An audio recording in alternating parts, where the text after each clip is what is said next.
Let's jump right into this one, guys. Today's explainer is all about a cozy, yet deeply profound fable centered on a small town called Hollow Creek and Calla, an exiled witch who runs the local coffee shop.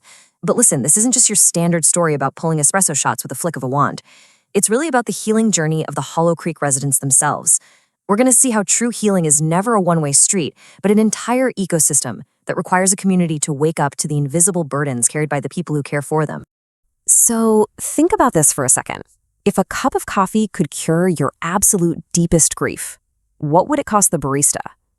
That question right there is the beating heart of our story today. Because in Calla's world, magic isn't free. The ability to heal others comes with this terrifying arithmetic. And the hidden cost of being the sole emotional anchor for an entire town, well, it's way steeper than anyone in Hollow Creek could possibly imagine. Part 1. Hollow Creek's Magic Coffee.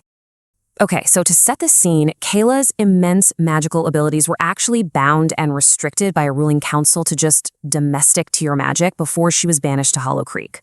So what does she do? She turns her cozy little bakery into a quiet triage center for everyday human suffering. Every pour literally fixes a specific emotional state.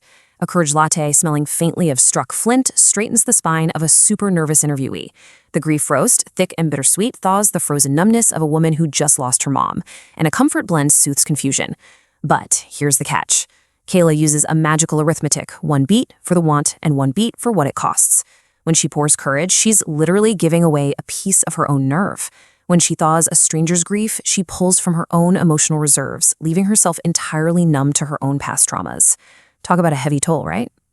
This brings us to part 2, the heavy cost of healing.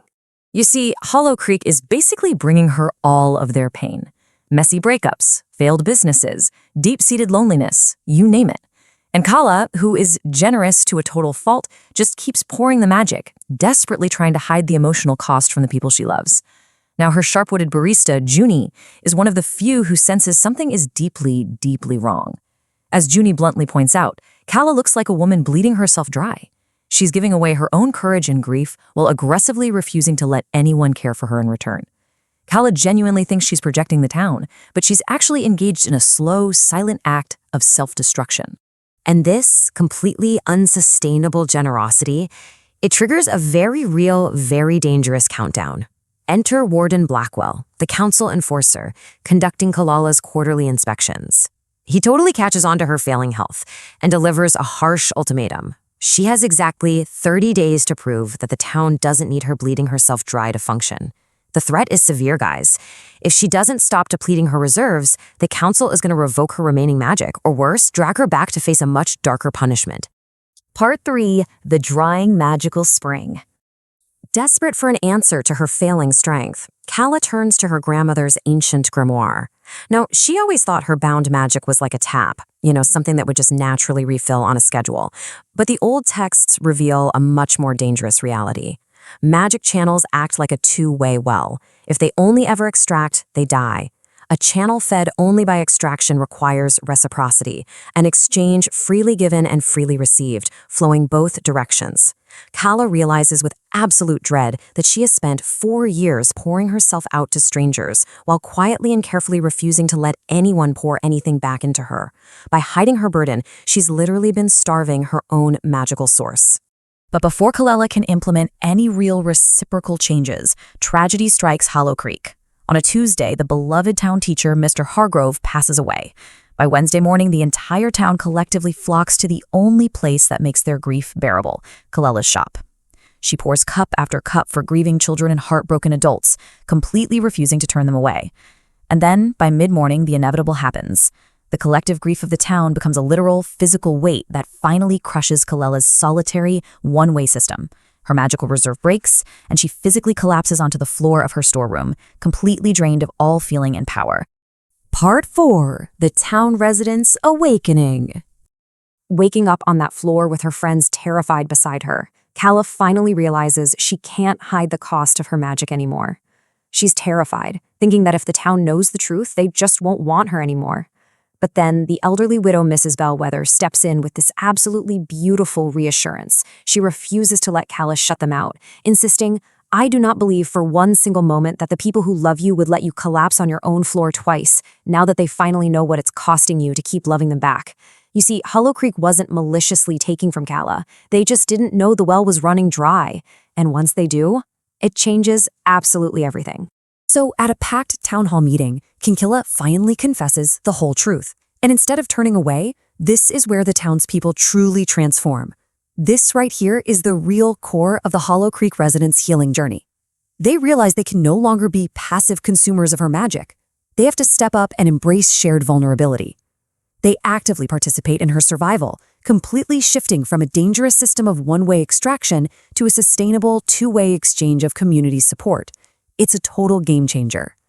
Part 5, the co-woven giving circle. The town rallies and builds a completely new ecosystem of mutual care to satisfy those ancient magical laws. Hollow Creek initiates what Mrs. Bellwether affectionately calls the giving circle. They figure out that the magic of reciprocity doesn't require them to be witches themselves. It just requires them to offer what they have, freely and willingly. The process goes like this. If you receive a magical cup of coffee to soothe your bad day, you write down a mundane offering on the shop's wallboard, and then you perform an act of human kindness for someone else in town. The magic isn't a vending machine anymore. It's a living, breathing network of care. The really crucial point here is that they don't use spells to heal Calla. They use the ordinary, totally mundane currency of simply showing up for each other. When Calla provides a thick, bittersweet dark roast to thaw someone frozen by grief, the town returns it with a shared emotional story. A warm comfort blend for loneliness, that's met with Mrs. Bellwether's famous shortbread. And when an unraveling life requires a courage latte, it's answered by Asher finally fixing that broken grandfather clock in the corner of her shop. This constant, gentle flow of mundane reciprocity fills that hollow space in Calla's chest way faster than her solitary magic ever could. Now, this new system faces the ultimate test, when Mrs. Bellwether falls and cracks her hip. This sends a massive wave of collective terror through the town, just hours before Calla's final council review. As Calla feels herself draining from the sheer proximity to the town sphere, the residents instinctively pivot. They comfort her with stories, water, and just their solid presence. Warden Blackwell actually observes the town rallying around Calla in that hospital waiting room, and he realizes this community care perfectly satisfies the old laws. Deeply moved by a town that voluntarily chose to shoulder the weight together, he writes a recommendation that secures her safety and freedom. Calla's journey proves that the heaviest burdens, yep, even magical ones, become totally manageable when spread across willing hands. The residents of Hollow Creek show us that healing is a deeply shared endeavor. So, as we wrap up this explainer, I want you to think about the people in your own life who are always pouring out courage, comfort, and care for others. How are you showing up to practice reciprocity and refill the wells of the people who care for you?